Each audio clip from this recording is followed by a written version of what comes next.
Welcome dear रॉकर्ट्स, कैसे हो आप सभी। आज हम देखने वाले हैं हिट लिस्ट। तो मूवी की शुरुआत विजय नाम के आदमी से होती है। दोस्तों, विजय के बारे में बताऊं तो वो एक ऐसा इंसान है ना जिसे एक मच्छर तक मारना अच्छा नहीं लगता। उसे यार हर वो चीज जिसके अंदर जान है उससे बहुत ज्यादा लगाव है। कहे तो विजय एक फुल वेजिटेरियन बंदा है। वो तो मांस वगैरह को हाथ लगाना तो क्या, उसको देखना भी पसंद नहीं करता। चलिए उसके परिवार के बारे में आपको बता देता हूँ। उसके परिवार में उसकी माँ और एक बहन है। पिता बेचारे कोरोना का शिकार हो गए थे, इसीलिए विजय ही घर की सारी जिम्मेदारियों को संभाल रहा होता है। तो वहीं विजय ऑफिस जाने के लिए घर से जैसे निकलता है तभी लिफ्ट के पास उसे उसका पड़ोसी दिखाई देता है, जो चूहे को पकड़कर मारने के लिए लेकर जा रहा था। लेकिन विजय को देखकर वो पड़ोसी तुरंत अपना पिंजरा छुपा लेता है, क्योंकि उससे भी पता है कि पिंजरा अगर विजय के हाथ में लग गया तो चूहे को कोई नहीं मार सकता। वो पक्का चूहे को बचा देगा। एंड होता भी बिल्कुल ऐसा ही है दोस्तों। विजय को जैसे इसकी भनक लगती है ना कि उसके पड़ोसी पिंजरे में कैद चूहे को उससे छुपा रहा है, जिसको वो कुछ ही समय में मारने वाला है, तो बस उसे पिंजरा छीनने की वो कोशिश करने लगता है। और छीना झपटी में होता यह है कि पिंजरा नीचे गिर जाता है।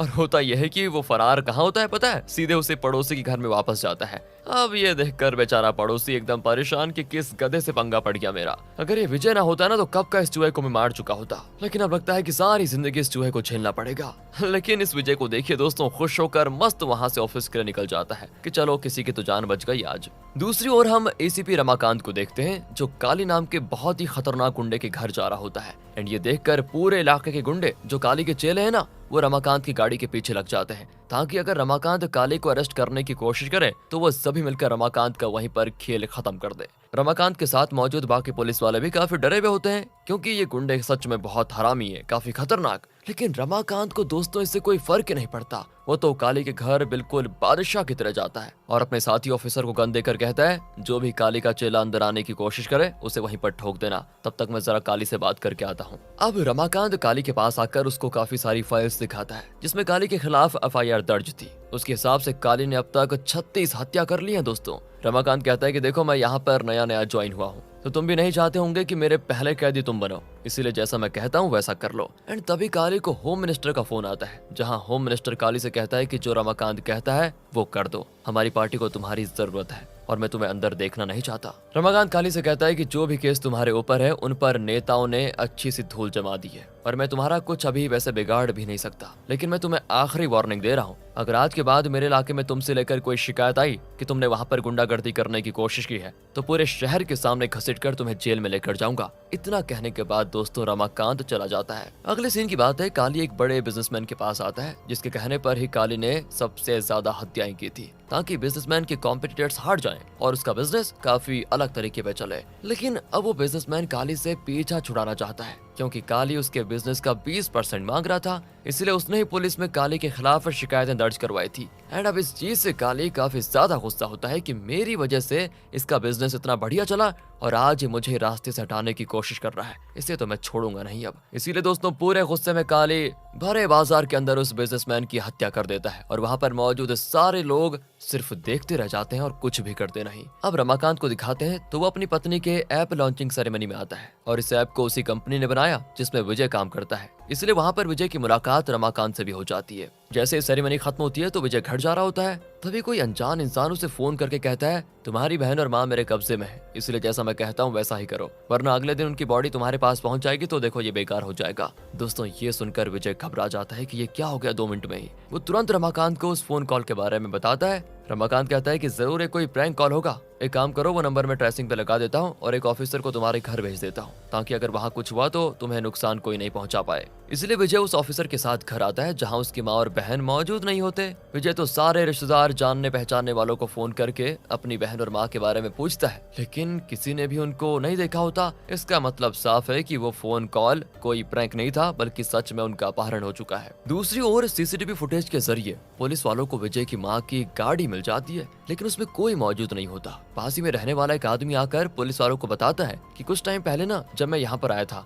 तब एक काली गाड़ी इस गाड़ी के पीछे थी एंड उस काली गाड़ी में से एक बंदा बाहर निकला जिसने मास्क लगाया हुआ था। उसने किसी तरह के स्प्रे का इस्तेमाल करके एक लड़की को और उसकी माँ को अपनी गाड़ी में बैठा दिया, जिसके बाद वो चला गया। दोस्तों यहाँ ये तो क्लियर हो गया है कि किसी मास्क्ड मैन ने ही विजय की माँ और बहन का अपहरण किया है। अब देखना यह है कि पुलिस कैसे उस मास्क मैन तक पहुंचती है। तभी वहाँ पर पुलिस वाले उस काली गाड़ी को ट्रैकिंग पर लगा देते हैं। रमाकांत मैप देखकर कहता है कि मेरे अनुमान के मुताबिक ये मास्क्ड मैन 20 किलोमीटर के एरिया में ही अभी मौजूद होना चाहिए, क्योंकि जितनी देर पहले अपहरण हुआ है उतने टाइम के हिसाब से वो 20 किलोमीटर के ज्यादा दूर तो नहीं गया होगा। इसीलिए दोस्तों सभी पुलिस वाले काम पर लग जाते हैं। साथ ही रमाकांत को विजय पर भी शक हो रहा होता है, इसीलिए वो उसके मोबाइल में एक सॉफ्टवेयर डाल देता है ताकि विजय मोबाइल में जो भी हरकत करे पुलिस वाले उसको देख पाए। तो विजय को फिर से उस मास्क्ड मैन का फोन आता है जिसने विजय को एक वीडियो भेजा होता है। उस वीडियो के हिसाब से वो काली गाड़ी जिसे पुलिस ढूंढ रही है उसे तो कब का एक बड़ी सी ट्रक के अंदर डालकर शहर से दूर भेजा जा चुका है। एंड इस चीज को पुलिस वाले अपने सिस्टम में देखकर बिल्कुल हैरान रह जाते हैं कि ये मास्क्ड मैन तो बड़ा ही शातिर निकला। साथ ही पुलिस वाले मास्क्ड मैन को ट्रैक ही नहीं कर पा रहे होते हैं क्योंकि उसने वीपीएन की मदद से अपनी लोकेशन बदली होती है। अब मास्क्ड मैन विजय से कहता है कि देखो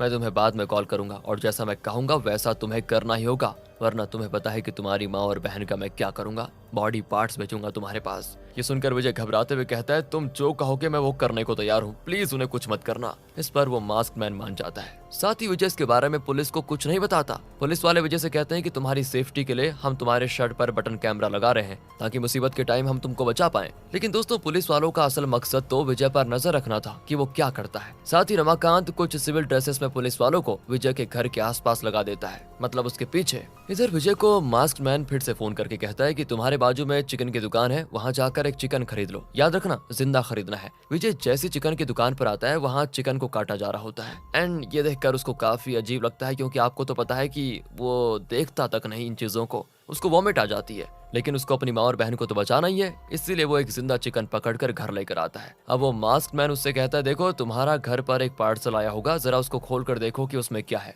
विजय उसे खोलता है जिसमें धारदार चाकू होता है। मास्क्ड मैन कहता है कि अब ये चाकू लो, उससे उस जिंदा चिकन की गर्दन उड़ा लो। अब ये सुनकर विजय के पैरों तले जमीन खिसक जाती है। वो कहता है नहीं नहीं मुझसे ये नहीं होगा, मेरे पास जितने पैसे हैं वो ले लो, कम पड़े तो मैं लोन लेकर भी देने को तैयार हूँ, मेरी माँ और बहन को छोड़ दो पर मैं ये नहीं कर सकता। दोस्तों ये मास्क्ड मैन तो बहुत ही शातिर आदमी है, ये विजय को वही काम करने को कह रहा है जिसके करने के बारे में उसने कभी सपने में भी नहीं सोचा। तो वहीं विजय के मना करने पर मास्क्ड मैन उससे कहता है मुझे पैसे नहीं चाहिए, तुम उस चिकन को मारते हो या नहीं, अगर नहीं मारा तो मैं तुम्हारी माँ बहन को मार दूंगा। इतना कह के वो उसे उसकी बहन की वीडियो दिखाता है जिसके ऊपर कई सारी जलती हुई मोमबत्तियां रखी होती है। मास्क्ड मैन कहता है जल्दी उस चिकन को मारो वरना मैं ये सारी मोमबत्ती गिराकर तुम्हारी बहन का खात्मा कर दूंगा। ये देखकर विजय एकदम घबरा जाता है, बेचारा क्या करता। तभी अपनी बहन को बचाने के लिए वो मजबूरन उस चिकन का सर धड़ से अलग कर देता है और ये देखकर उस मास्क्ड मैन को पता नहीं क्या खुशी होती है। वो विजय से कहता है मुझे पता था कि तुम हत्या कर सकते हो,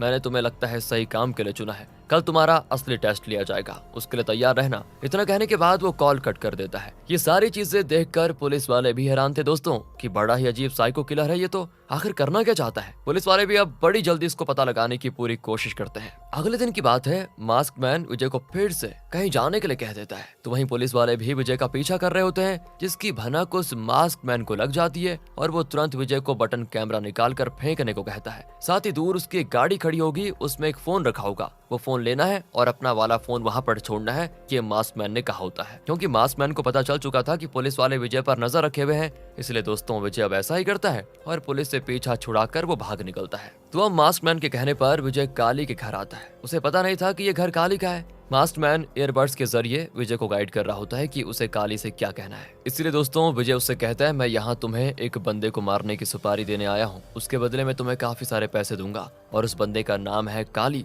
ये सुनकर तो काली भी हैरान हो जाता है कि बड़ा अजीब आदमी है, मेरे पास आकर मुझसे मारने की सुपारी दे रहा है। वो तो अपने चेलों से कहता है कि इसे तब तक मारो जब तक ये मर न जाए। बेचारा विजय बुरा फंस चुका था, मास्क्ड मैन ने उसको कहां फंसा दिया। पर तभी मास्क्ड मैन काली को वीडियो कॉल करके उसे उसके भाई की वीडियो दिखाता है जहां उसने काली के भाई को भी अपहरण किया होता है। उसने काली के भाई और विजय की मां को एक अलग मैकेनिज्म से जोड़ा होता है जो किसी भी टाइम उनकी जान ले सकता है। मास्क्ड मैन विजय और काली दोनों से कहता है मैं यहाँ पर 1 वर्सेस 1 की लड़ाई देखना चाहता हूँ, काली जीता तो उसका भाई मैकेनिज्म से आजाद हो जाएगा और अगर विजय जीता तो उसकी माँ आजाद हो जाएगी। ये सुनकर काली और विजय दोनों घबरा जाते हैं। मास्क मैन काली से कहकर उसके सारे चेलों को कमरे से बाहर कर देता है और दरवाजा भी बंद करवा देता है, जिसके बाद घर में सिर्फ काली और विजय ही बचते हैं और उनके बीच काफी जबरदस्त लड़ाई हो जाती है शुरू। विजय थोड़ा कमजोर दिखाई दे रहा था, पर काली काफी हट्टा कट्टा मजबूत आदमी था, इसलिए वो उठकर विजय को पटकते रहता है। लेकिन तब भी विजय अपनी माँ को बचाने के लिए एक खंजर काली के गले में घुसा देता है, जिससे काली की वहीं पर मौत हो जाती है। उसके मरते ही उसका भाई भी मारा जा चुका था और विजय के जीतने पर मास्क्ड मैन उसकी माँ को मैकेनिज्म से आजाद कर देता है। बेचारा विजय, जिसने आज तक एक मच्छर को नहीं मारा, वो आज एक इंसान का हत्यारा बन चुका है। अब अपने बॉस के मरने से सारे चेले भड़क जाते हैं और विजय को मारने के लिए उस पर टूट पड़ते हैं, लेकिन सही टाइम पर रमाकांत आकर विजय को बचा लेता है और गुंडों की खूब धुलाई करता है। अगले दिन की बात है, मास्क मैन पूरे मीडिया को हैक कर लेता है और उस पर काली के मरने का वीडियो चलाता है कि आखिर विजय ने काली को क्यों मारा। ये देखकर तो सारे लोग बिल्कुल हैरान कि ये कैसा सीरियल किलर है जो लोगों को ऐसा टॉर्चर करता है, बताओ, उन्हें मजबूर करके दूसरों की हत्या करवाता है, कैसा है ये। सभी फिर नारे लगाते हैं कि जल्दी इसे पकड़ना होगा, वरना पता नहीं कौन इसका अगला शिकार बनेगा। इधर काली को मारने के आरोप में विजय जेल के अंदर होता है। तभी मास्क मैन रमाकांत को कॉल करके कहता है, तुम लोग पूरी जिंदगी लगा दोगे लेकिन मुझे पकड़ नहीं पाओगे, इसलिए चुपचाप मेरी बात विजय से करवा दो, मुझे उसके हाथों एक और इंसान की हत्या करवानी है। ये सुनकर तो रमाकांत एकदम से गुस्सा हो जाता है और गुस्से में फोन कट ही कर देता है। इसीलिए अब मास्क मैन पूरे मीडिया के सामने आकर सभी से कहता है, आज रात 11 बजे मैं आप सभी को लाइव हत्या दिखाऊंगा, जिसको देखकर आप सभी को बहुत मजा आएगा, ये मेरा आपसे वादा है, इसलिए रात के लिए तैयार हो जाइए। ये सुनकर रमाकांत भी हैरान, वो विजय के पास आकर कहता है कि वो मास्क मैन तुमसे ही बार बार बात करना चाहता है, तुम दोनों का कोई कनेक्शन है क्या? लेकिन विजय कहता है, कैसी बातें कर रहे हो सर, मैं तो ऐसा इंसान हूँ जो चींटी तक नहीं मार सकता, और अगर आपको ये लग रहा है कि मैंने अपनी माँ बहन का अपहरण किया तो बताओ मैं ऐसा क्यों करूंगा, लोगों की हत्या क्यों करूंगा मैं, क्या मिलेगा मुझे ऐसा करके।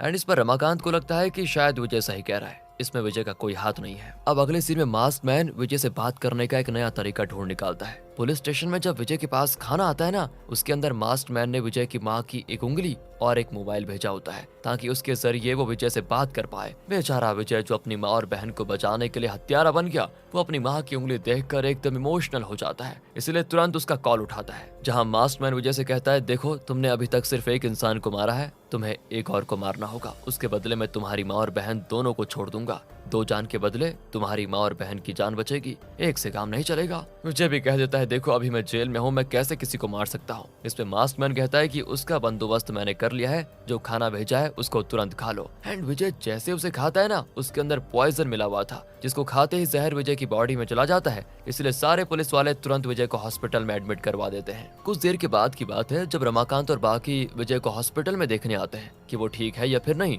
तब उनको पता चलता है कि जो डॉक्टर विजय का इलाज कर रहा था, उसने बाकी डॉक्टर्स को बेहोश किया और विजय को हॉस्पिटल से लेकर फरार हो गया। अब इस चीज से पुलिस भी परेशान हो जाती है कि उस मास्क मैन ने हमारी नाक के नीचे से विजय को उठा लिया, उसे जल्दी पकड़ना होगा, वरना पता नहीं ये किस किस की हत्या करेगा। तो रमाकांत मास्क मैन की सारी कॉल्स और वीडियो को बारीकी से देखना शुरू करता है, इस उम्मीद में कि अगर कोई सुराग मिल जाए तो बढ़िया है। तभी एक वीडियो के अंदर उसको एक पेंटिंग पर फ्रोजन फैक्ट्री लिखा हुआ मिलता है, जहाँ पर बर्फ वगैरह बनाए जाते हैं। वहीं पर रमाकांत कहता है कि जहाँ तक मेरा अनुमान है, वो हत्यारा अभी भी इस 20 किलोमीटर के अंदर मौजूद है। वो बाकी पुलिस वालों से कहता है कि इस 20 किलोमीटर के अंदर बर्फ बनने वाली जितनी भी फैक्ट्रियां हैं, उन फैक्ट्रीज में जाकर तुरंत जानकारी निकालो, फिर पता चलेगा कि कौन है ये। दूसरी ओर जिस डॉक्टर ने विजय को उठाया था, उसका नाम होता है राहुल। असल में दोस्तों, राहुल के बेटे को भी मास्क मैन ने ही अपने कब्जे में किया हुआ था और उसने ही राहुल से कहा था कि विजय को उठाकर उसके पास लाना है। इसीलिए राहुल विजय को मास्क मैन के बताई जगह पर लेकर चला जाता है। वहां पर आने के बाद टीवी के अंदर से मास्क मैन उन दोनों से कहता है, स्वागत है तुम्हारा मेरे शो के अंदर। मास्क मैन अभी पूरी मीडिया पर लाइव था, वो राहुल और विजय की हत्या सभी को लाइव दिखाने वाला है। विजय मास्क मैन से कहता है कि माना कि तुम हमें मारना चाहते हो, लेकिन उससे पहले कम से कम इतना तो बता दो कि हमारी गलती क्या है। तब मास्क मैन कहता है कि ठीक है, मरने से पहले मैं तुम्हारी आखिरी इच्छा पूरी कर देता हूँ। सिर्फ तुम ही नहीं बल्कि पूरी दुनिया ये जानना चाहती है कि आखिर मैं ये सब कर क्यों रहा हूँ। तो सुनो, कोरोना के टाइम पर जब ऑक्सीजन सिलेंडर की कमी हो गई थी, तो उससे काफी सारे पेशेंट्स मारे जा रहे थे। तब उस टाइम अनीता नाम की डॉक्टर ने इसके खिलाफ आवाज उठाई और वीडियो बनाकर सोशल मीडिया पर शेयर किया कि सारे ऑक्सीजन सिलेंडर्स की स्मगलिंग हो रही है, बहुत ही ज्यादा कीमत पर अमीरों को ये सिलेंडर्स बेचे जा रहे हैं, इस वजह से गरीब लोग तो मर रहे थे। एंड वो वीडियो देखते देखते वायरल हो गया। इसलिए जिस हॉस्पिटल में अनीता काम करती थी, सरकार ने तुरंत 200 सिलेंडर वहां पर भेजे। लेकिन सिलेंडर आते ही राहुल ने, जो कि हॉस्पिटल का मेन डॉक्टर था, उसने सिलेंडर गरीब लोगों तक जाने ही नहीं दिया और उसे प्राइवेट हॉस्पिटल में भेज दिया ताकि उसके बदले लाखों कमा पाए। इस वजह से बेचारे कई गरीब पेशेंट्स की जान चली गई। अनीता को जब इसकी भनक लगी